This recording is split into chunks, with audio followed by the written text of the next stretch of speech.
Welcome back to the deep dive. We take these compelling sources and really try to boil them down to the insights that matter most for you. Yeah, get right to the heart of it. Exactly. And today, wow, we are definitely not just dipping our toes in. We're plunging headfirst into this ancient story. But it feels incredibly current, doesn't it? It really does. Timeless themes. It's about this fisherman, Simon. You probably know him better as Peter. And it's this pivotal moment, his call.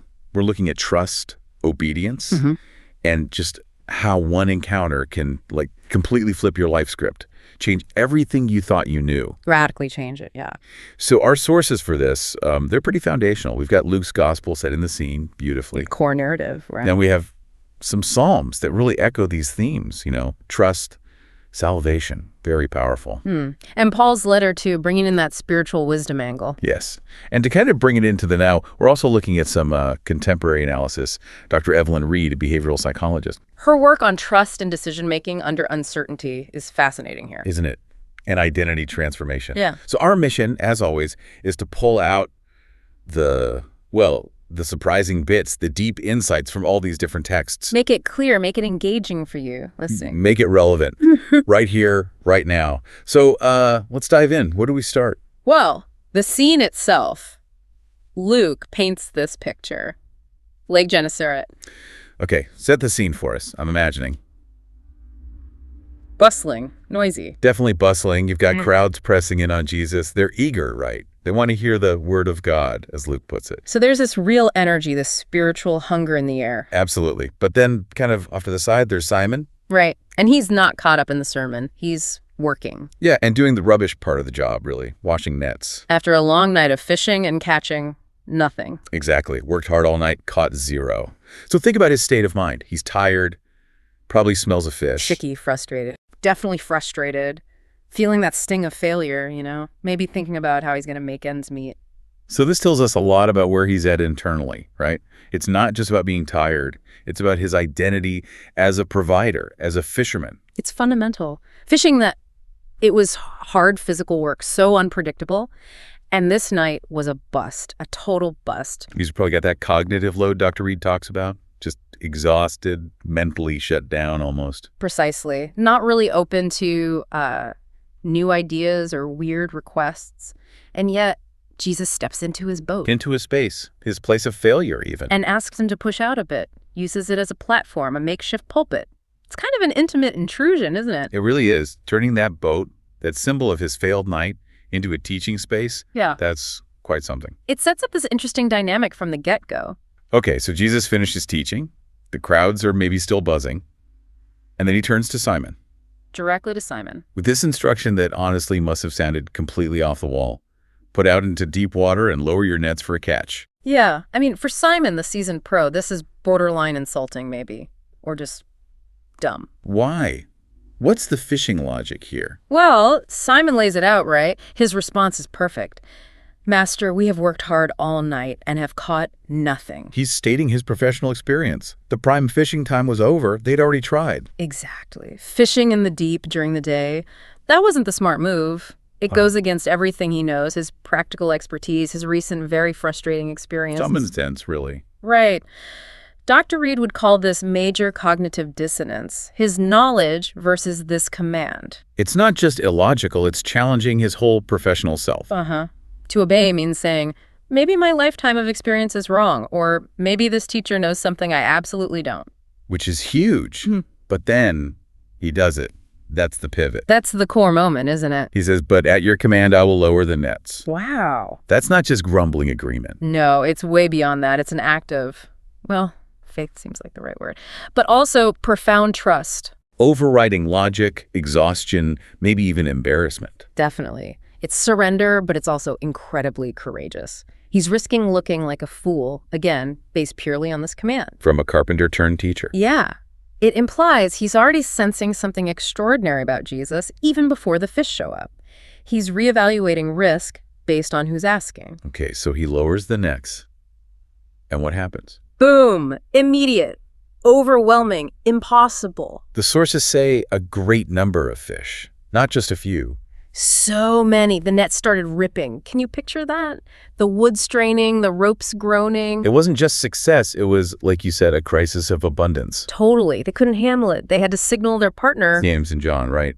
In the other boat. Get over here quick. We need help. And even with 2 boats. Both boats were so full they were starting to sink, swamped, in danger of actually going under. Imagine the chaos. The shouting, the water sloshing in, the sheer weight of it all. It's almost comical, but terrifying too. This is beyond a miracle catch. It's unmanageable. A logistical nightmare, honestly. Dr. Reed talks about that reaction to overwhelming success, right? Elation mixed with paralysis. Exactly. This wasn't just, wow, lots of fish. This was the presence of something else. Something holy breaking into their reality. Which brings us to Simon Peter's reaction. It's not what you might expect. Not at all. He doesn't celebrate the catch first. No, he falls down at Jesus' knees and says what? Depart from me, Lord, for I am a sinful man. Whoa. That's intense. He sees the fish, but reacts to Jesus' holiness. It's that stark contrast. The divine power right there in his sinking boat just throws his own sense of self, his flaws, into sharp relief. You'd think maybe joy or just sheer relief after the bad night, but it's humility. Deep, profound humility. It's a classic response to encountering the sacred, isn't it? That sense of unworthiness. But here, it's triggered by this incredible blessing. Why? Why would abundance make him feel sinful? Because he realized it wasn't about the fish. He was seeing the power behind the fish, and it stripped away everything else. Dr. Reed might call it that humbling insight loop. The external miracle forces an internal reckoning. A complete shift from the physical stuff to the spiritual reality. Right. And Jesus' response, equally profound. He doesn't depart. He says, do not be afraid. First thing, calming that fear, that sense of unworthiness. And then the big line, from now on, you will be catching men. which Matthew's gospel echoes as, come after me, I will make you fishers of men. It's a complete repurposing of his life. His core skill, fishing, is instantly reframed. Not abandoned, but transformed, from catching fish to gathering people. Exactly, inviting them into something new. It's a total identity shift. Dr. Reed would point to the change in values from the tangible catch to the intangible purpose. A higher calling, using his old skills in a new way. A radically new way. So they get these miraculously full, nearly sinking boats to shore. They've seen the power, heard the call. What's the very next thing Simon, James, and John do? This is the kicker, isn't it? It really is. The text says simply, they left everything and followed him. Everything. Not just the memory of the bad night. They left the good night. The best catch of their lives. Enough fish to set them up for ages, probably. Absolutely. They left the fish, the boats, the nets, their entire livelihood, the financial security right there on the beach. That's extraordinary. It goes against basic human instinct, doesn't it? Especially after such a windfall. Dr. Reed's perspective would highlight this as ultimate reprioritization, a lightning-fast reevaluation of what truly matters. Recognizing something way more valuable than that pile of fish. A purpose that just dwarfed the material gain. And it wasn't like, let's think about this. It was immediate. Boom.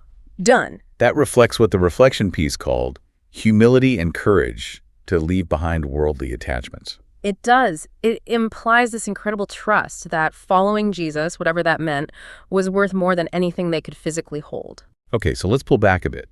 This isn't just a dramatic story about fishing.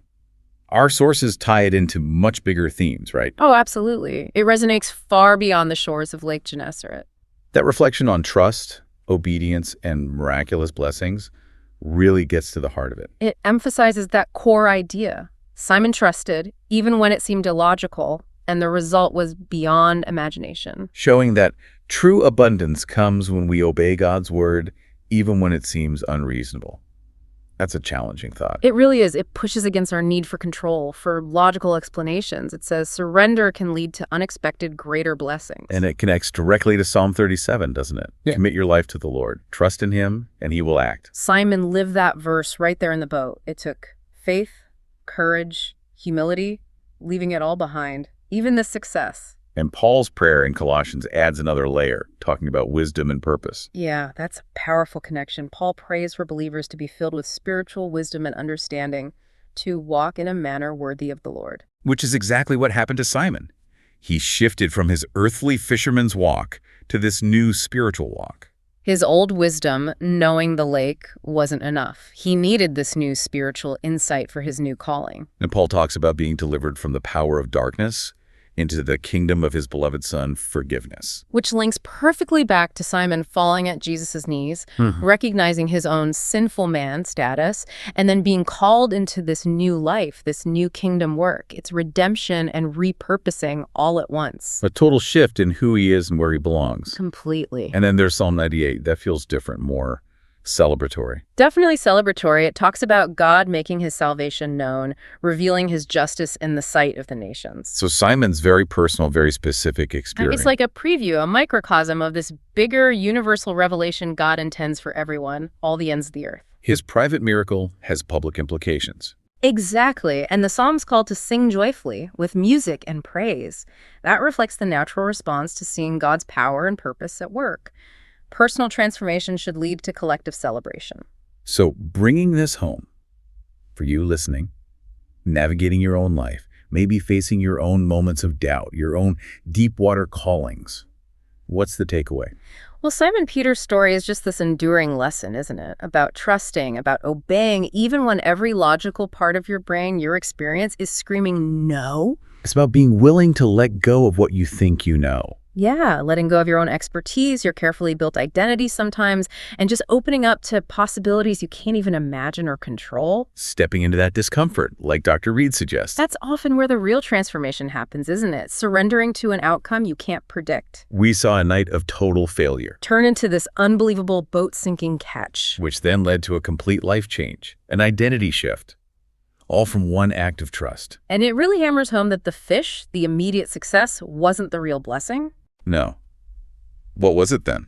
It was the new purpose, the redefined identity, the relationship with Jesus that started right there. That was the true abundance. Leaving everything behind led to finding everything that mattered. Yeah, finding what he was truly meant to be. So, for you listening right now, what deep water might be calling you?